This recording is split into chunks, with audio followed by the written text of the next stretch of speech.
السلام علیکم دوستوں، امید ہے آپ لوگ سب خیریت سے ہوں گے۔ آج ہم لوگ پاکستان اسٹڈیز کا کلاس ڈگری لیول کا MBBS کا لیکچر نمبر 7 کرنے جا رہے ہیں، اور جو ہمارے ٹاپکس ہوں گے وہ رول آف شاہ ولی اللہ کا اور سید احمد شہید بریلوی ہوگا۔ یہ آپ نے تھوڑے بہت ٹاپکس اپنے 9 کلاس میں لمیٹڈ پڑھے بھی تھے، لیکن آج ہم لوگ ان کو ان ڈیپتھ طریقے سے پڑھیں گے کہ ان کا اصل کردار کیا تھا اور یہ کیوں اتنے زیادہ ہم ان کو ترجیح دیتے ہیں۔ اگر آپ نوٹ کریں تو اس کے حساب سے ہم لوگ جو پچھلے لیکچر کے اگر نوٹ کریں تو پچھلے لیکچر میں جو ہم نے ڈسکشن کی تھی وہ ہم نے یہ کیا تھا کہ ویریو اسکول آف تھاٹس جو سلسلہ تھے جو صوفی اور علماء نے اس وقت بر صغیر میں دیے تھے، ہم نے وہ ان ٹاپکس کو ڈسکس کیا تھا۔ اگر آپ نے یہ نہیں دیکھا ہے تو آپ ضرور دیکھیں، اور جو آپ کے نہیں سمجھ میں آیا ہو تو وہ ہمیں ضرور شیئر کریں۔ آج کے ٹاپک کے حساب سے جو آپ کے پاس سوال آتا ہے، جو آپ کے پاس بورڈ میں ایگزامس میں پوچھا جا سکتا ہے، وہ role and services of Shah Wali اللہ اور سید احمد شہید ہیں۔ وہ خدمات اور وہ کردار جو اس وقت بر صغیر کے حساب سے، میں جب بھی اس وقت میں بولوں گا تو آپ کو لیکچر 1 آپ کو یاد آ جانا چاہیے، جو 712 سے لے کر 1400 تک کی جو پوری کہانی ہے، یہ اس وقت کی میں بات کر رہا ہوں۔ اگر نوٹ کرا ہو تو شاہ ولی اللہ سید احمد شہید کا سب سے اہم کردار رہا ہے۔ اچھا، شاہ ولی اللہ اور سید احمد شہید کا جو میجر کانسیپٹ ہے وہ بیس کرتا ہے ریوائولسٹ موومنٹ پہ۔ ابھی ریوائولسٹ موومنٹ کیا ہے؟ ریوائول مینز بحال کرنا ہوتا ہے، اور اگر اسلام میں دیکھا جائے تو تجدید بولتے ہیں۔ اب تجدید جو ہے وہ اصولاً ریجنریشن اور رینیول کا نام ہے، بحالی کا نام ہے، جو مذہبی قیاس ریلیجس کانسیپٹ میں آتا ہے، اور اسلامک ایرا میں، اسلامک دور میں مسلمانوں کے ساتھ ہمیشہ ایک رہا ہے کہ وہ ڈاؤن فال اور رائز اپ کا ہمیشہ ایک رہا ہے۔ تو جو ڈاؤن فال اور رائز اپ کا کانسیپٹ ہے، اس میں ڈاؤن فال جب بھی آیا ہے تو ہم نے کریشن، اپنی تشکیل جو ہمارے معاشرے کی تھی اس کو متوازن رکھنے کے لیے اپنے اصولوں کو جو کھو دیا تھا، جو سچائی کے اصول جو اس وقت جمہوریت کے اصول تھے، جو آپ کو بتائے بھی گئے ہوں گے 9 میں، جو سب سے زیادہ تھے وہ 5 تھے، جس میں سوورنٹی آف اللہ تھا، جسٹس، ایکوالٹی، فریٹرنیٹی اور ٹالرنس تھا۔ یہ وہ چیزیں تھیں جس کی وجہ سے ہم لوگ اپنے اسلامی معاشرے کو بہت زیادہ اہمیت دیتے تھے۔ وہ جب چیزیں نکل جاتی ہیں، وہ جب ہم بلا دیتے ہیں، وہ جب ختم ہو جاتی ہے اس پیریوڈک کالز، اس دور دراز میں، تو کہیں نہ کہیں وہ تجدید کرنے کے لیے، رینیول کرنے کے لیے، کمٹمنٹ کرنے کے لیے اللہ اپنے ولیوں کو یا علماء کو بھیج دیتا ہے، اور وہی سارے اصول یہ اسلام کے ریکنسٹرکشن کرنے کے لیے، جو واپس سے معاشرے کو بنانے کے لیے، جو 2 بڑے احکامات ہوتے ہیں جو اللہ تعالیٰ نے دی، اس میں ہولی قرآن اور حدیث ہے۔ حدیث کا جو کانسیپٹ ہے وہ حضرت محمد پیس بی اپون ہم، یعنی کہ حضور اکرم صلی اللہ علیہ وسلم کے جو ان کے ڈیڈس اینڈ تھاٹس، جو پورے کے پورے عمل اور الفاظ اور جو ان کے احکامات ہیں، وہ عمل کروانے کے لیے جو بھی علماء یا صوفی واپس آتے ہیں، یعنی کہ کوئی نہ کوئی ان کو واپس سے تشکیل کرنے کے لیے، یعنی کہ بحال کرنے کے لیے اگر آتے ہیں، تو اس ریوائولسٹ کو ہم بولتے ہیں ریوائولسٹ موومنٹ۔ اب وہ ریوائولسٹ کیا ہے، بحال کرنا کیا ہے؟ وہ تحریک بحالی بھی ہو سکتی ہے، تحریک تجدید بھی ہو سکتی ہے۔ اب ریوائولسٹ موومنٹ کے حساب سے جو اہم کردار ادا کیا وہ شاہ ولی اللہ ہیں، سید احمد شہید بریلوی ہیں اور حاجی شریعت اللہ ہیں۔ اچھا، جو ہمارا پہلا ٹاپک آئے گا وہ ہوگا شاہ ولی اللہ۔ اب شاہ ولی اللہ کا کانسیپٹ دیکھیں تو 1703 سے لے کے 1762 تک کا یہ آپ کے MCQ میں پوچھا جا سکتا ہے، تو پلیز اچھی طرح رکھیے گا، کیونکہ ہر گریجویشن کے لیول کے پیپرز الگ الگ ہوتے ہیں، تو آپ کے MCQ میں پوچھا جا سکتا ہے۔ تو وہ 1703 میں اور 1762 کا ان کا پورا ایک اہم کردار رہا ہے، کیونکہ 1703 میں دلی میں یہ پیدا ہوئے باقاعدہ، کیونکہ میں بر صغیر کی بات کر رہا ہوں تو اس وقت پاکستان کا کانسیپٹ نہیں تھا، تو بر صغیر کے حساب سے اگر دیکھا جائے تو شاہ عبد الرحیم ان کے فادر کمپائلر، تدوین کرنے والے، تعریف کرنے والے، حنفیہ اسکول کے تھے، فتویٰ عالمگیری۔ اچھا، یہ 1707 میں اورنگزیب کا آخری دور تھا، آخری آپ سمجھ گئے ہوں گے مغلوں کا دور تھا بر صغیر میں، تو اس وقت کے بعد سے جب 1707 کا اینڈ ہوا ہے، جو میں نے یہاں مینشن نہیں کیا ہوا ہے، میں آپ کو اس لیے بتا رہا ہوں تاکہ پھر آپ کو پتا ہو کہ وہ جو صوفیوں کا جو بڑا مین دور نکلا، ان میں ان کا نام کیوں آ رہا ہے، حاجی شریعت اللہ کا نام کیوں آ رہا ہے، کہ انہوں نے پھر ان چیزوں کو آگے بڑھایا ہے۔ جب انہوں نے آگے بڑھایا ہے تو اس میں سب سے اہم جو کردار ہے وہ مدرسہ رحمیہ کا ہے، جو ان کے فادر نے بنایا، اور اصل بات جو تھی کہ ان کا اصل نام جو تھا وہ تھا قطب الدین۔ شاہ ولی اللہ کا اصلی نام ہے قطب الدین، قطب الدین ایبک نہیں، قطب الدین ایبک مغل ہیں، ان کو آپ ان کے ساتھ نہیں جوڑیے گا، تو MCQ میں پوچھ لیتے ہیں تو یہ قطب الدین ہے۔ اور پلس سب سے اہم بات کہ انہوں نے 15 سال کی عمر میں، اب 15 سال کی عمر میں آپ سمجھ گئے ہوں گے کہ انہوں نے اسلامک لرننگ، جتنے بھی ہمارے آج کے اسکولز ہیں جو ہمارے تھاٹس ہیں شیعہ سنی وہابی ان سب کا انہوں نے اس وقت کے حساب سے جتنے بھی ان کے تعلیمات تھی وہ حاصل کر لی تھی. اب شیخ اور پھر اسی وجہ سے اپنے ادارے کے یہ شیخ اور ایڈمنسٹریٹر بن گئے. شیخ اس وقت ایڈمنسٹریٹر کہا جاتا تھا اور 17 سال کی عمر میں بن چکے ہیں. اچھا اندازہ لگائیں اس وقت ان کے مدرسے میں 3000 سے بھی زیادہ تھے, جو آپ کو میں بتا رہا ہوں, ایک نمبر دے رہا ہوں, تو آپ اندازہ لگائیں 3000 اسٹوڈنٹس اور ان کے یہ شیخ ایڈمنسٹریٹر, اور پھر ٹیچرس علماء الگ. تو آپ ان کی ذہانت کا اندازہ لگا رہے ہوں گے کہ ان کی ذہانت کہاں پر ہوگی. تو پھر ظاہر سی بات ہے, پھر انہوں نے اپنی پوری زندگی تھی وہ مذہبی لحاظ سے ہندوستان کے مسلمانوں پہ صرف کر دی, اور ان کے اندر جذبہ وہ جنون جو اسلام کا تھا وہ واپس سے اجاگر کیا. اسی وجہ سے ان کو پھر خطاب ملا ولی اللہ کا, فرینڈ آف گاڈ کا. تو اب مجھے بتائیں, اب یہ وہ کانسیپٹ تھا جو اس وقت شاہ ولی نے دیا, اور ان کا جو مین کردار تھا وہ ہم آگے چل کے بھی ڈسکس کریں گے. لیکن آپ نوٹ کر رہے ہوں گے کہ ان کی ذہانت کیا ہوگی. اور 20 اگست 1762 میں ان کا انتقال ہوا ہے, 1762 میں ان کا انتقال ہوا ہے.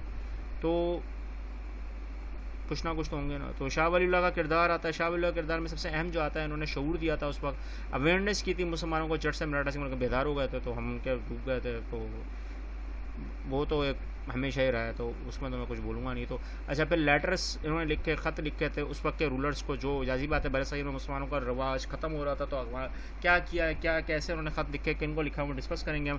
پھر پہلا قرآن جو فارسی میں ترجمہ کیا, ٹرانسلیٹ کیا برِ صغیر میں, کس نے کیا, شاہ ولی اللہ نے. تو اور یہ پھر آگے بڑھا ہے, تو پتہ ہی نہیں ہے. تو یہ ہے ریسرچ, اور پھر ورکس انہوں نے کیے ہیں, کچھ کام کیا اسلام کی تعلیمات کے اوپر, وہ کیا ہم لوگ بھی ڈسکس کرتے ہیں تھوڑی دیر میں. تو آپ نے نوٹ کرا ہوگا جٹ سے مراٹھاس کا جو کانسیپٹ تھا وہ شعور دیا. پھر انہوں نے جو خط لکھے ہیں وہ اس وقت کے جو افغانستان کے جو رولر تھے, ٹھیک ہے نا. اب بادشاہت اور شہزادوں کا کانسیپٹ نہیں ہے اسلام میں. ہاں سرداروں کا ہو سکتا ہے, لیکن کیونکہ قبیلے ہیں تو قبیلوں کا تو کانسیپٹ اللہ نے دیا ہوا ہے. لیکن سردار کا مطلب سمجھ گئے پائس مین ہوتا ہے جو سب کو لیڈ کر رہا ہوتا ہے, وہ ایک الگ بات ہے. لیکن حیرانی کی بات یہ ہے کہ بادشاہوں کو اور شہزادوں کا کانسیپٹ آج ہے, مگر ہم کیا کریں, وہ بس چل رہا ہے, تو میں اس کو کچھ بولوں گا نہیں. تو آپ نوٹ کر رہے ہوں گے کہ تو افغان کے اس وقت کے جو احمد شاہ ابدالی اور دورانی تھے ان کو خط لکھا, اور نجیب اللہ صاحب اور رویل سردار تھے حیدرآباد دکن کے, انہوں نے مل کر جٹ سے مراٹھاس کو ہرایا کس مقام پر, بیٹل آف پانی پت میں. اچھا یہ بہت مشہور ہے, اور ہم نے اگر نوٹ کرو 1761 میں باقاعدہ مسلمانوں نے بہت بری شکست دی تھی ان کو. لیکن انٹلیکچوئل اسکالرس یہ لکھتے بھی ہیں, لیکن آج کے دور میں ہم بھول گئے ہیں, تو وہ کوئی بھی کچھ بھی بنا دیتے ہیں. فلم بھی بنا دی بیٹل آف پانی پت, تو اس میں جو دکھانا تھا دکھا دیا, وہ دونوں ہی ختم ہو گئے. تو ایسا نہیں تھا, تو میں اس کو ڈسکس نہیں کروں گا. میں نے خود دیکھی تو میں حیران ہو گیا, میں بھی حیران تھا, آپ سمجھ گئے ہوں گے. تو اس میں کچھ چیزیں صحیح تھیں, کچھ چیزیں تو بالکل ہی آؤٹ تھیں, تو میں اس کو ڈسکس نہیں کروں گا. اچھا تو ایک اور بات تھی کہ پھر ٹرانسلیشن آئی فارسی کی. اچھا فارسی میں جو پہلی ٹرانسلیشن ہوئی برِ صغیر میں کس نے کی ہے, شاہ ولی اللہ نے, ٹھیک ہے. لیکن سندھی میں جنہوں نے ٹرانسلیشن کی ہے, فرسٹ ٹرانسلیشن جو ہوئی ہے وہ کس نے کی ہے, عزیز اللہ کھنڈ صاحب نے, ٹھیک ہے نا. اور مرزا خلیج بیگ نے پشتو, میں ان سب کو نہیں لاؤں گا. تو یہ کنفیوژن آ جاتی ہے کہ سندھ میں کیونکہ اسلام آیا تو سب سمجھتے ہیں کہ شاہ ولی اللہ نے کیا, نہیں شاہ ولی اللہ نے نہیں کیا, اصل جو کیا وہ کس نے کیا, عزیز اللہ کھنڈ نے کیا. تو یہ ایم سی کیوز میں ذرا فرق رکھیے گا. پہلا فارسی میں قرآن جو ترجمہ ہوا ہے, ٹرانسلیٹ ہوا ہے برِ صغیر میں, کس نے کیا, شاہ ولی اللہ نے کیا. اور جو سندھی میں کیا وہ کس نے کیا, عزیز اللہ کھنڈ نے. یہاں مینشن نہیں ہے اس لیے آپ کو بتا رہا ہوں, ہم کلچر میں پورا ڈسکس کریں گے, لیکن یہ جو ہے یہ آپ کو یہاں مینشن کرنا لازمی ہے, تو آپ کو بتا دیا ہے. اچھا ایک اور کتاب تھی جو بہت مشہور تھی, وہ تھی حجت اللہ البالغہ یا بالغ. اب یہ اس کا اگر انگریزی ترجمہ دیکھیں تو دا پروفاؤنڈ ایویڈنس آف اللہ ہے. اب آپ سمجھ گئے ہوں گے یہ فارسی کے الفاظ ہیں, اور پلس جو وجود ہے, وحدانیت ہے, اسی کے حساب سے یہ کتاب لکھی گئی ہے کہ اللہ کے وجود کو کیسے ڈیفائن کیا گیا. ہم یہ پہلے پڑھتے تھے علماءوں کو اور پڑھاتے تھے, لیکن اب پتہ نہیں ہے. تو میں نے آپ کے سامنے رکھا ہوا ہے, حضرت قطب الدین یکم اللہ, باقاعدہ دیکھیں مولانا شاہ ولی اللہ لکھا, یہ پوری کتاب موجود ہے. یہ میں نے کتاب دیکھی بھی ہے یونیورسٹی آف کراچی میں.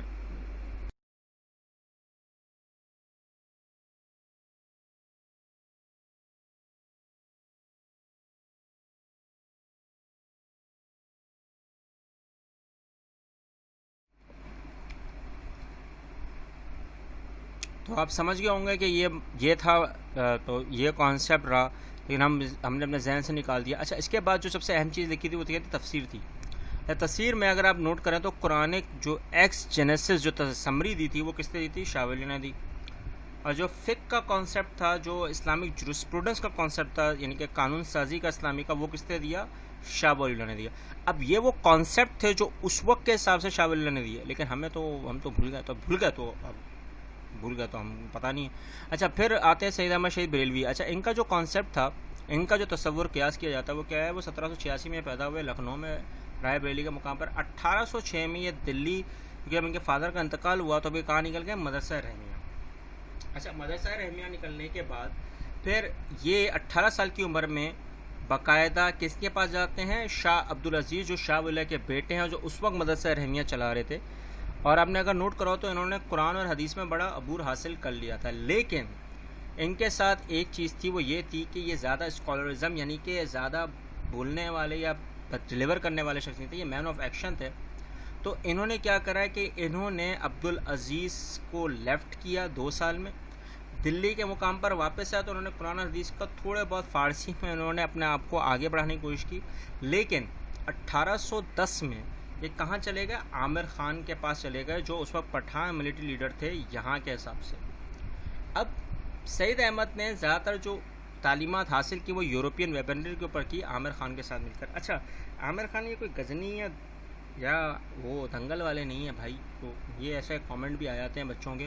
تو یہ عامر خان جو آپ کو تصویر میں دکھ رہے ہیں یہ ہیں، اور ان کا جو پورا چلتا ہے کشمیر سے پورا ہوتا ہوا جو پورا علاقے آتے ہیں، جو سرحد کا یہ جو پورا حصہ ہے، اور جو کے پی کے کا آج ہم لوگ دیکھتے ہیں، یہ ان علاقوں کے لیڈر تھے، اور ہمیں پتہ نہیں ہے تو ہم لوگ کچھ بھی لکھ دیتے ہیں، تو اس لیے یہ ان کے پاس گئے تھے۔ جب یہ ان کے پاس گئے تو آپ نے اگر نوٹ کرا ہوگا 1821 میں پھر ان کی روانگی ہوئی، جو سب سے اہم تھی وہ کیا تھی کہ مکہ ہی گئے حج کرنے کے لیے، 2 سال وہاں گزارے، تو وہاں پہ باقاعدہ پورے دنیا کے جو صوفیز اور صوفیز نہیں علماء جو آئے ہوئے تھے، اسکالرز جو آئے ہوئے تھے، ان کے ساتھ انہوں نے علم حاصل کیا، نالج حاصل کی، اور پلس سب سے اہم بات کہ پوری کی پوری جو دنیا میں اسلام کا ایک نظریہ جو تھا وہ انہوں نے چیک کیا۔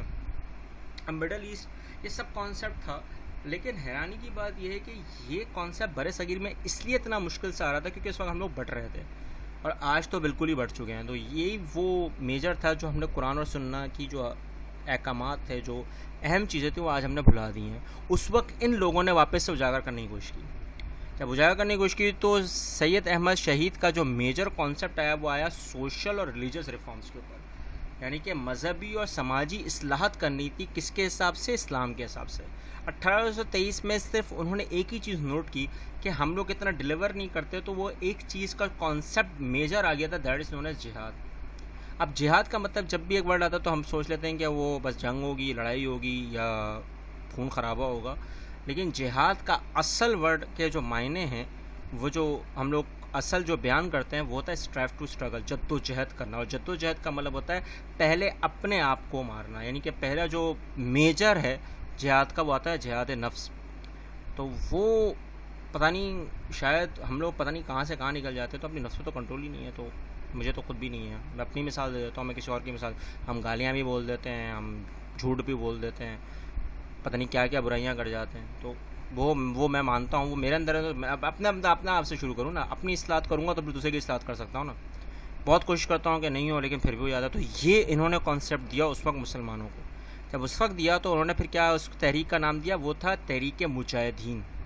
ہر جہاد کرنے والوں کو مجاہدی بولتے ہیں، اور اگر میں نوٹ کرا ہو تو فریڈم آف فائٹرز بھی کہا جاتا ہے۔ اب اس وقت کے حساب سے جو یہاں کرپٹ پریکٹسز ہو رہی تھیں، جو انوویشنز ہو رہی تھی، خراب طرز عمل اور بدنیت جو اسلام میں آئی ہوئی تھی، اس کو ختم کرنا، پلس انڈیویجول ججمنٹ، انفرادی فیصلوں کو لے کر آنا۔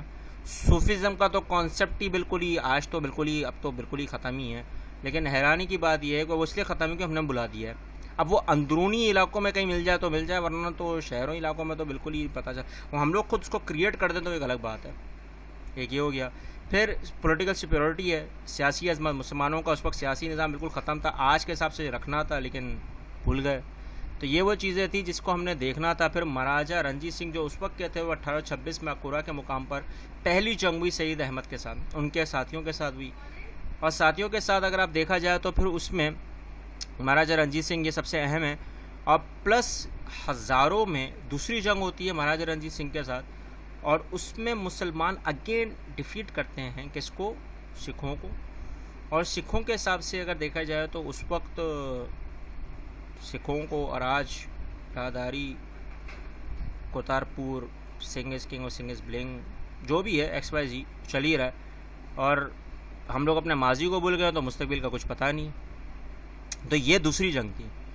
تیسری جنگ جب ہوئی، تیسری جنگ بھی کیسے ہوئی، جو آج بھی انٹلیکچوئل دانشور اور ان کے جتنے بھی بڑے ہیں سکھوں کے، وہ مانتے ہیں جو اس وقت غلط ہوا، جو سازش ہوئی، دغا بازی ہوئی، وہ یہ ہوا کہ 1831 میں باقاعدہ بالا کوٹ کے مقام پر ان کے ساتھ مقابلہ ہوا، رات کے اندھیریوں میں 600 لوگوں کو مار دیا گیا، اس میں پھر سید احمد بھی تھے اور شہید کا خطاب ملا۔